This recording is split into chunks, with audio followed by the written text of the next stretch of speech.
Okay, जैसे कि हमने लास्ट वीडियो में क्वेश्चन नंबर 2 पूरा कंप्लीट किया था, उसके सारे पार्ट्स किए थे और हमने एक न्यू कॉन्सेप्ट लर्न किया था कि अगर हमें डेरिवेटिव लेना है दो फंक्शंस का और वो या तो आपस में ऐड हो रहे हैं या तो वो आपस में सब्ट्रैक्ट हो रहे हैं, तो उनका डेरिवेटिव कैसे लेंगे।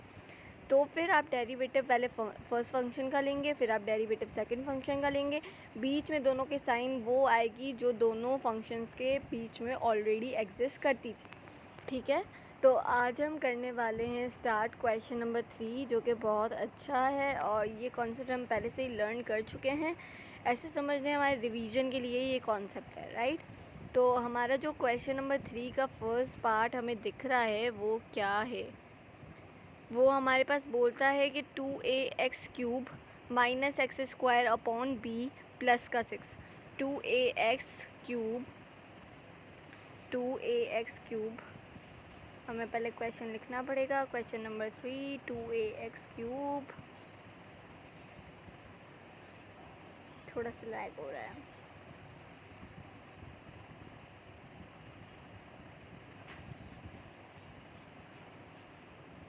क्वेश्चन नंबर 3,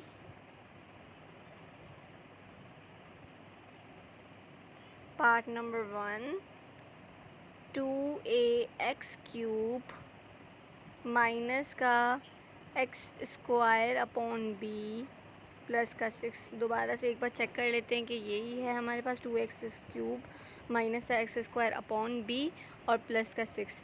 तो 2ax³ माइनस का x square upon b plus का 6, जी बिल्कुल यही है।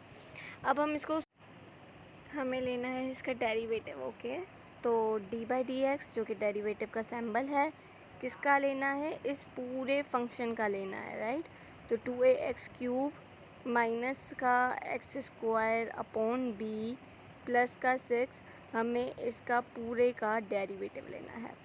ठीक है, तो डेरिवेटिव के फॉर्मूले के हिसाब से जो हमने लास्ट टाइम कॉन्सेप्ट वीडियो में लर्न किया कि अगर आपको डेरिवेटिव लेना है 2 या 3 या 4 फंक्शंस का और वो या तो आपस में ऐड हो रहे हैं या तो सब्ट्रैक्ट हो रहे हैं, तो उनका डेरिवेटिव हम कैसे लेंगे। पहले आप वो डेरिवेटिव ले लो फर्स्ट टर्म के साथ। ठीक है, तो फर्स्ट टर्म है 2ax³। बीच में साइन वो आएगी जो फंक्शंस के बीच में ऑलरेडी एग्जिस्ट करती है, right.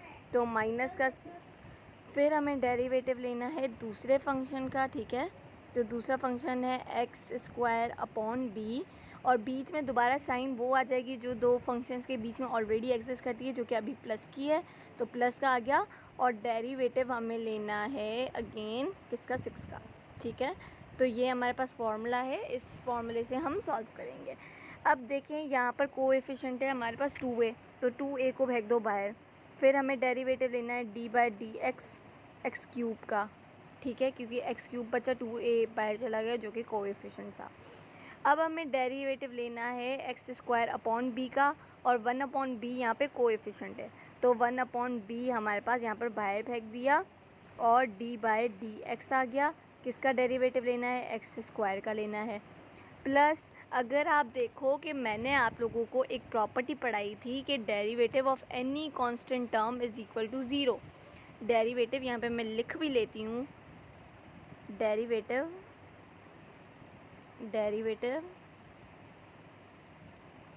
Of any constant term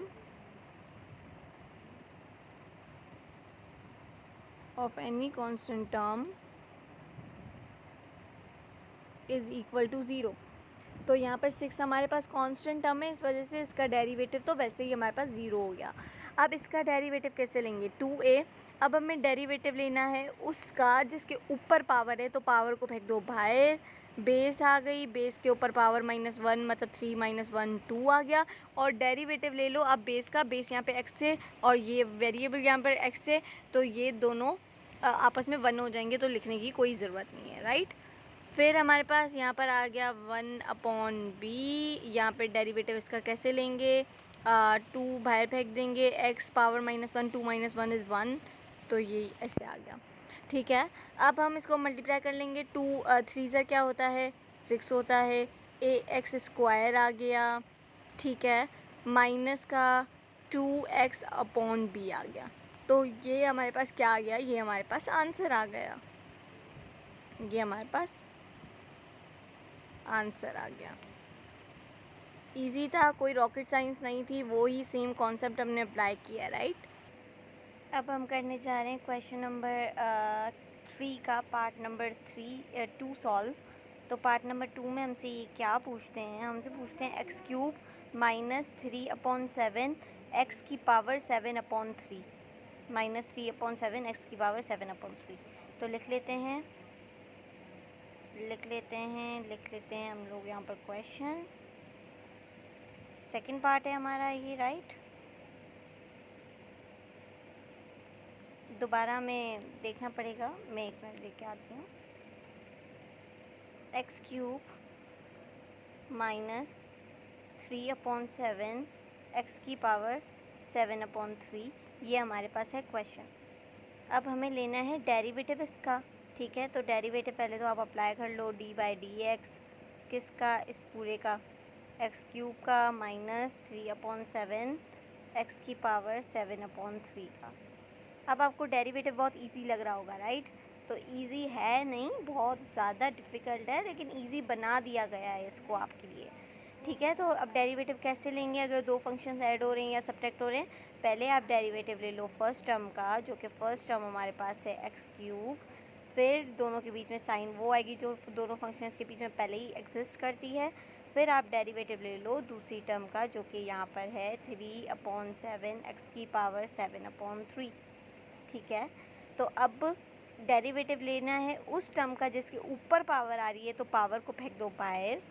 power आ गई हमारे पास बाहर, बेस आ गई, बेस के ऊपर पावर -1, मतलब 3 - 1 = 2। और फिर डेरिवेटिव लेना है बेस का, तो बेस यहाँ पे x है और डेरिवेटिव के साथ x है, तो ये दोनों सेम है, इस वजह से 1 के इक्वल, तो ज़्यादा बड़ा स्टेप करने की कोई ज़रूरत नहीं है, राइट। यहाँ पर हमें कोएफिशिएंट को पहले अलग फेंकना है, मतलब 3/7 अलग चला गया। डेरिवेटिव लेना है, d/dx लेना है x की पावर 7/3 का, ठीक है। 3x² सेम आ गया, माइनस का 3/7 सेम आ गया। डेरिवेटिव लेना है उस चीज़ का जिसके ऊपर पावर है, तो पावर को फेंक दो बाहर, x के ऊपर पावर आ जाएगी 7/3 - 1। तो मैं यहाँ पे ही कर लेती हूँ 3/7 - 1, ये 3 से मल्टीप्लाई, 3 से मल्टीप्लाई, 3 नीचे, 7 - 1 3 = 3, तो ये आ गया 4/3। ये हमारे पास क्या आ गया, 4/3 आ गया, 4/3, ठीक है। तो ये 7 से 7 कैंसिल, 3 से 3 कैंसिल, बचा क्या, 2x² माइनस का x की पावर 4/3, x की पावर 4/3। या तो आपका ये आंसर हो सकता है, या तो आपकी टेक्स्ट बुक में 3x² माइनस का x की पावर 4 और इसका ले लो क्यूब रूट, तो ये भी आपका आंसर हो सकता है। So this is the answer of question number 3 part number 2। तो इस वीडियो में हमने क्वेश्चन नंबर 3 स्टार्ट किया हुआ था, और हमने पार्ट नंबर 1 और 2 इसका सॉल्व किया है, जो कि बहुत इजी था, कॉन्सेप्ट सेम ही लगे, राइट। बस उसको सिंप्लीफाई करना था। तो नेक्स्ट वीडियो में हम लोग पार्ट नंबर 3, 4, 5 कर लेंगे, और क्वेश्चन नंबर 3 भी कंप्लीट कर लेंगे। बिल्कुल इजी कॉन्सेप्ट है, no rocket science is applied in it. बिल्कुल इजी, जो बेसिक पढ़ाया हुआ था वो ही अप्लाई हो रहा है हर जगह पर। तो नेक्स्ट वीडियो में मिलते हैं with part number 3, 4, 5 of question number 3। Detail में एक्सप्लेन करूँगी, एक्सप्लेनेशन बहुत अच्छी और बेसिक से एक्सप्लेन करूँगी, ताकि आगे चल के कोई प्रॉब्लम ना हो कोई चीज़ अंडरस्टैंड करने में। So this was all for today.